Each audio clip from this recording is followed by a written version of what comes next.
Zones ଅଧ୍ୟାୟ 4। ମାତ୍ର zones ଏଥିରେ ମହା ଅସନ୍ତୁଷ୍ଟ ଓ କ୍ରୁଦ୍ଧ ହେଲେ। ଆଉ ସେ ସଦାପ୍ରଭୁଙ୍କର ନିକଟରେ ପ୍ରାର୍ଥନା କରି କହିଲେ, ହେ ସଦାପ୍ରଭୁ, ବିନତି କରେ, ମୁଁ ସ୍ୱଦେଶରେ ଥିବାବେଳେ କି ଏହି କଥା କହିନଥିଲି?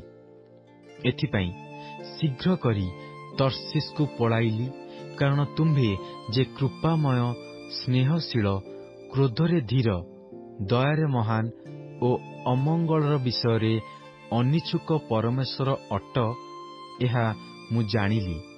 ଏହେତୁ ହେ ସଦାପ୍ରଭୁ, ବିନତି କରେ, ଏବେ ମୋ ପ୍ରାଣ ମୋଠାରୁ ନିଅ, କାରଣ ବଞ୍ଚିବା ଅପେକ୍ଷା ମୋର ମରିବାର ଭଲ। ତହିଁରେ ସଦାପ୍ରଭୁ କହିଲେ, ତୁମ୍ଭେ କ୍ରୋଧ କରି କି ଭଲ କରୁଅଛ? ତେବେ ଜୋନସ ନଗର ବାହାରକୁ ଯାଇ ନଗରର ପୂର୍ବ ଦିଗରେ ବସିଲେ।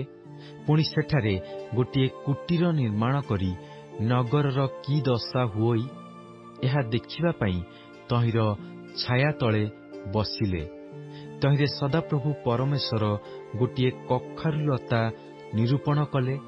ପୁଣି ଜୋନସଙ୍କୁ ତାଙ୍କ ଦୁର୍ଗତିରୁ ଉଦ୍ଧାର କରିବା ନିମନ୍ତେ ତାହା ଯେପରି ତାଙ୍କ ମସ୍ତକ ଉପରେ ଛାୟା କରିବ, ଏଥିପାଇଁ ସେ ଲତାକୁ ବଢ଼ାଇ ତାଙ୍କ ଉପରେ ଆଣିଲେ। ଏଥିରେ ଜୋନସ ସେହି କଖାରୁଲତା ସକାଶୁ ବଡ଼ ଆହ୍ଲାଦିତ ହେଲେ। ମାତ୍ର ତହିଁ ଆରଦିନ ଅରୁଣୋଦୟ ସମୟରେ ପରମେଶ୍ୱର ଏକ କୀଟ ନିରୂପଣ କଲେ। ସେହି କୀଟ କଖାରୁଲତାକୁ କାଟିଦିଅନ୍ତେ ତାହା ଶୁଷ୍କ ହୋଇଗଲା।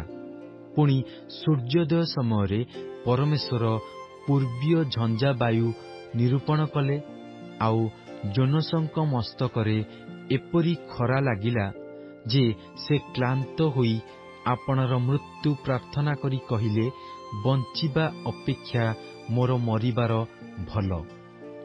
ଏଥିରେ ପରମେଶ୍ୱର ଜୋନସଙ୍କୁ କହିଲେ, ତୁମ୍ଭେ କଖାରୁଲତା ସକାଶୁ କ୍ରୋଧ କରି କି ଭଲ କରୁଅଛ? ତହିଁରେ ସେ କହିଲେ, ମରଣ ପର୍ଯ୍ୟନ୍ତ ହିଁ କ୍ରୋଧ କରିବାର ମୋର ଭଲ। ପୁଣି ସଦାପ୍ରଭୁ କହିଲେ, ଏହି କଖାରୁଲତା ପ୍ରତି ତୁମ୍ଭର ଦୟା ହୋଇଅଛି, ତହିଁପାଇଁ ତୁମ୍ଭେ ପରିଶ୍ରମ କରିନାହଁ, କିଅବା ତାହା ବଢ଼ାଇ ନାହଁ। ତାହା ଏକ ରାତ୍ରିରେ ଉତ୍ପନ୍ନ ହେଲା ଓ ଏକ ରାତ୍ରିରେ ବିନଷ୍ଟ ହେଲା। ତେବେ ଯହିଁ ମଧ୍ୟରେ ଦକ୍ଷିଣ ଓ ବାମ ହସ୍ତର ପ୍ରଭେଦ ନ ଜାଣିବାର 1,20,000ରୁ ଅଧିକ ଲୋକ ଓ ଅନେକ ପଶୁ ଅଛନ୍ତି, ସେହି ନିନିବି ମହାନଗର ପ୍ରତି ଆମ୍ଭେ କି ଦୟା ନ କରିବା?